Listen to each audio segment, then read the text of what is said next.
Gracias, Presidenta. Con el permiso de la mesa, las comisiones que suscriben le fue turnado al expediente parlamentario número 64, 225/2023, que contiene la iniciativa con proyecto de decreto por el que se adicionan diversas disposiciones a la Constitución Política del Estado Libre y Soberano de Tlaxcala, presentada por las diputadas y los diputados integrantes de la 64ª Legislatura del Congreso del Estado. Diputada Mónica Sánchez Angulo, diputada Marcela González Castillo, diputado Jaciel González Herrera, diputado Juan Manuel Cambrón Soria, diputada Lorena Ruiz García, diputada Maribel León Cruz, diputado Lenin Calva Pérez, diputado Vladimir Zainos Flores, diputada Diana Torrejón Rodríguez, diputada Reina Flor Baez Lozano, diputado Fabricio Mena Rodríguez, diputado Eber Alejandro Campeche Avelar, diputada Gabriela Esperanza Brito Jiménez, diputada Blanca Águila Lima, diputada Laura Alejandra Ramírez Ortiz, diputada Fátima Guadalupe Pérez Vargas, diputado Rubén Terán Águila, diputado Vicente Morales Pérez, diputado José Gilberto Temolsen Martínez, diputada María Guillermina Loaiza Cortero, diputado Miguel Ángel Caballero Yonca, diputada Brenda Cecilia Villante Rodríguez y diputado Jorge Caballero Román, el día 17 de octubre del año en curso, en cumplimiento a la determinación de la presidencia de la mesa directiva de este Congreso local, por cuanto hace al desahogo del turno correspondiente con fundamento en lo dispuesto por los artículos 78, 81 y 82, fracción 11ª y 20ª de la Ley Orgánica del Poder Legislativo del Estado Libre y Soberano de Tlaxcala, 35, 36, 37, fracción 9ª y 10ª, 57, fracción 2ª y 124 del Reglamento Interior del Congreso del Estado, se procede a dictaminar con base en los siguientes resultandos. Para motivar su iniciativa, las diputadas y los diputados que suscriben expresaron en esencia lo siguiente: tenemos la responsabilidad de fortalecer la legislación vigente para proteger mejor el derecho de las mujeres en el estado de Tlaxcala a vivir una vida libre de violencia, adoptando medidas de prevención para que quienes ocupen o pretendan ocupar cargos públicos en los órganos de poder legislativo, ejecutivo y judicial, así como en los organismos públicos autónomos, no cuenten con antecedentes legales y sociales de violencia familiar, antecedentes legales y sociales de incumplimiento de obligaciones alimentarias, antecedentes legales y sociales de violencia sexual y violencia de género en cualquiera de sus modalidades. La ocupación de un cargo público reviste la gran importancia, razón por la cual desde la legislación se debe garantizar la idoneidad de las personas que ocupan aspirar a cargos y a pertenecer en dichos cargos. La presente propuesta retoma el trabajo de la organización política Las Constituyentes Feministas Ciudad de México, la cual encabeza a nivel nacional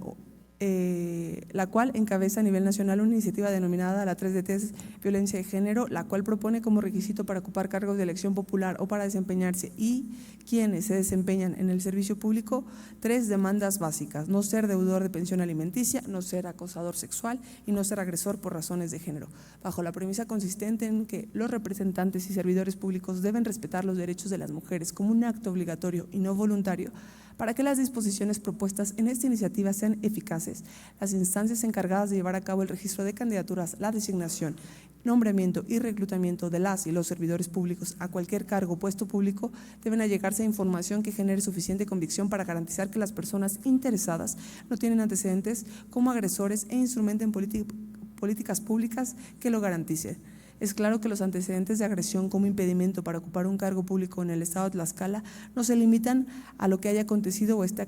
aconteciendo en la entidad, ya que una persona puede contar con antecedentes de agresión en cualquier parte del país y estar interesada en ocupar un cargo de elección popular local por nombramiento o simplemente ingresar o pertenecer en el servicio público en el estado. El mensaje que se transmite con la presente iniciativa es claro: impedir que quienes tengan antecedentes como agresores por violencia familiar, violencia sexual, violencia en contra de las mujeres en cualquiera de sus modalidades o por incumplimiento de las obligaciones alimentarias ingresen al servicio público y o permanezcan en él, al no tener las cualidades que se requieren para representar los intereses de las y los tlaxcaltecas. La iniciativa con proyecto de decreto que hacemos referencia fue leída en el Pleno del Congreso del Estado de Tlaxcala en sesión pública ordinaria celebrada el día 17 de octubre del año en curso, y en la misma se ordenó turnar a estas comisiones para su análisis y formulación del dictamen correspondiente en trabajo de Comisiones Unidas. El turno de referencia se concretó mediante un oficio sin número de fecha 17 de octubre de la anualidad que transcurre, presentado al día 19 del mismo mes, que giró el secretario parlamentario a la presidencia de las suscritas comisiones. Lo anterior fue así en el entendido de que con la iniciativa en alusión se formó el expediente parlamentario 64 4-225/2023, mediante oficio número IEL 143/2023, fechado y presentado el día 24 de octubre del presente año. El Instituto de Estudios Legislativos del Congreso del Estado, a través de su titular, emitió opinión respecto a la procedencia de la iniciativa con proyecto de decreto en cita. La opinión en mérito se toma a consideración de la expresión de los razonamientos que sustentan el sentido de este dictamen y su correspondiente proyecto de resolución. Con los antecedentes narrados, estas comisiones formulan los siguientes considerandos. En el artículo 120 del párrafo primero de la Constitución Política del Estado, que dispone: la presente Constitución puede ser adicionada o reformada para que las adiciones o reformas lleguen a ser parte de la misma. Se requiere que el Congreso, por el voto de las 2/3 partes del número total de sus miembros, acuerden las reformas o adiciones y que éstas sean aprobadas por la mayoría de los ayuntamientos, quienes, para tal efecto y con carácter vinculatorio, consultarán al Cabildo, el cual resolverá con base en lo que decidan las 2/3 partes de sus miembros. Si transcurrido un mes a partir de la fecha en que se hubiera recibido los ayuntamientos el proyecto de adiciones o de reformas, no contestaren, se entenderá que lo aprueban. Como es de verse en el precepto constitucional de referencia, se prevé el procedimiento a través del cual el Poder Constituyente Permanente Estatal está en aptitud de reformar o adicionar la máxima ley del Estado. Lo así previsto es de observarse en el asunto que nos ocupa, dado que versa de la pretensión de adicionar determinadas porciones normativas a la Constitución Política del Estado, de conformidad con lo dispuesto en el artículo 45 de la Constitución Política del Estado Libre y Soberano de Tlaxcala. Las resoluciones del Congreso tendrán el carácter de leyes, decretos o acuerdos. La citada clasificación de las resoluciones que emite este Poder Soberano es retomada en sus términos en el numeral 9 de la Ley Orgánica del Poder Legislativo del Estado de Tlaxcala, disposición legal que en su fracción segunda define el decreto como toda resolución sobre un asunto o negocio que crea situaciones jurídicas concretas a que se refiere un caso particular relativo a determinado tiempo, lugar, instituciones o individuos. En el artículo 38, fracción primera y séptima del Reglamento Interior del Congreso del Estado, se prevén las atribuciones genéricas de las comisiones ordinarias del Poder Legislativo local para recibir, tramitar y dictaminar oportunamente los expedientes parlamentarios y asuntos que les sean turnados, así como para cumplir con las formalidades legales de la tramitación y resolución de los asuntos que les sean turnados respectivamente, específicamente tratándose de la Comisión de Igualdad de Género y contra la Trata de Personas. En el artículo 48, fracción tercera y cuarta del ordenamiento reglamentario de referencia, se prevé que es de su competencia proponer las leyes necesarias para la prevención y erradicación de la violencia hacia los géneros y las llamadas minorías sociológicas, así como realizar el estudio de análisis necesario para la armonización legislativa entre las leyes locales y las leyes federales en materia de igualdad de género. Por lo que hace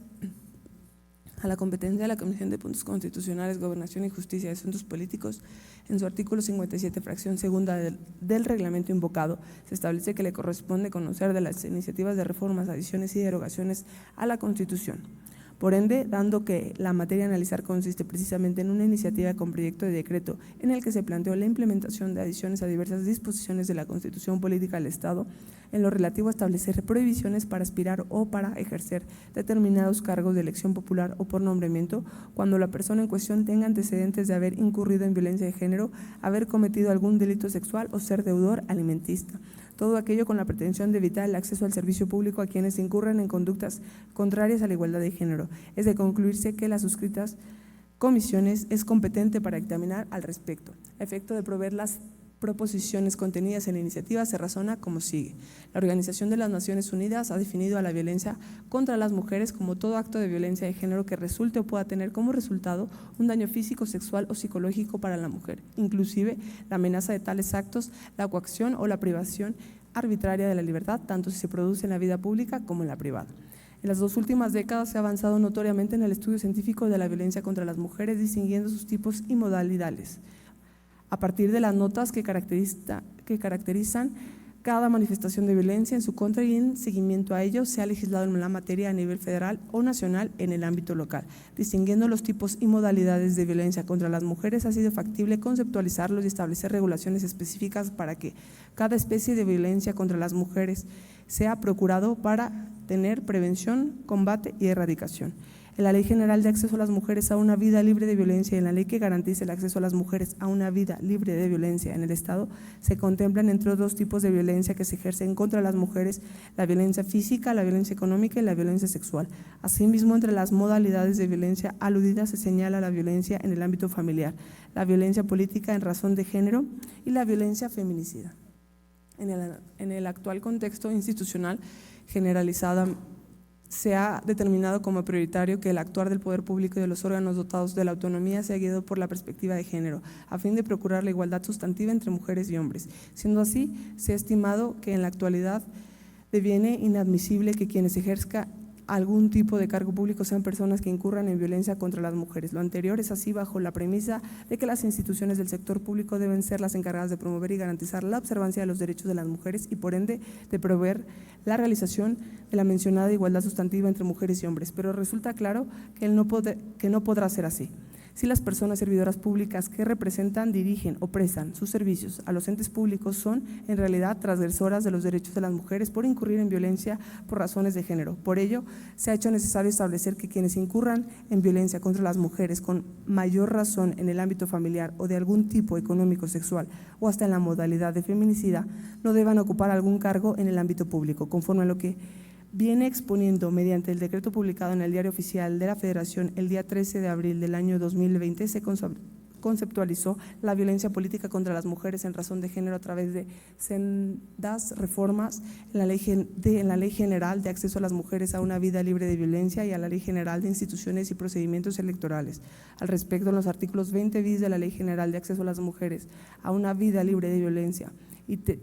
3, inciso K, de la Ley de Instituciones y Procedimientos Electorales se previene. La violencia política contra las mujeres en razón de género es toda acción u omisión, incluida la tolerancia basada en los elementos de género y ejercida dentro de la esfera pública o privada, que tenga por objeto o resultado limitar, anular o menoscabar el ejercicio efectivo de los derechos políticos y electorales a una o a varias mujeres, el acceso al pleno ejercicio de las atribuciones inherentes a su cargo, labor o actividad, el libre desarrollo de la función pública, la toma de decisiones, la libertad de organización, así como el acceso y ejercicio de las prerrogativas tratándose de precandidaturas, candidaturas, funciones o cargos públicos del mismo tipo. Se entenderá que las acciones u omisiones se basan en elementos de género cuando se dirijan a una mujer por su condición de mujer, le afecte desproporcionadamente o tengan un impacto diferenciado en ella. Puede manifestarse en cualquiera de los tipos de violencia reconocidos en esta ley y puede ser perpetrada indistintamente por agentes estatales, por superiores jerárquicos, colegas de trabajo, personas dirigentes de partidos políticos, militantes, simpatizantes, precandidatas, precandidatos, candidatas o candidatas postulantes de los partidos políticos o representantes de los mismos, medios de comunicación y sus integrantes, por un particular o por un grupo de personas particulares. Ahora bien, en lo que nos ocupa, lo transcrito es relevante, porque en el mismo decreto de lo dispuesto adicional en el párrafo G al artículo 10 de la Ley General de Instituciones y Procedimientos Electorales, en el que se estableció que es requisito para ser diputada o diputado federal o para ser senadora o senador no está condenada o no estar condenado a un delito de violencia política contra las mujeres en razón de género. Posteriormente, el día 28 de octubre del año 2020, el Consejo General del Instituto Nacional Electoral aprobó el acuerdo número INE/CG517/2020 por el que se aprobaron los lineamientos para los partidos políticos nacionales y en su caso los partidos políticos locales prevengan, atiendan, sancionen, reparen y erradiquen la violencia política contra las mujeres en razón de género, cuyo capítulo octavo se denomina la 3 de 3 contra la violencia y contiene el numeral 32 que al tenor de la siguiente dice: Presidenta, pido apoyo para continuar con la lectura.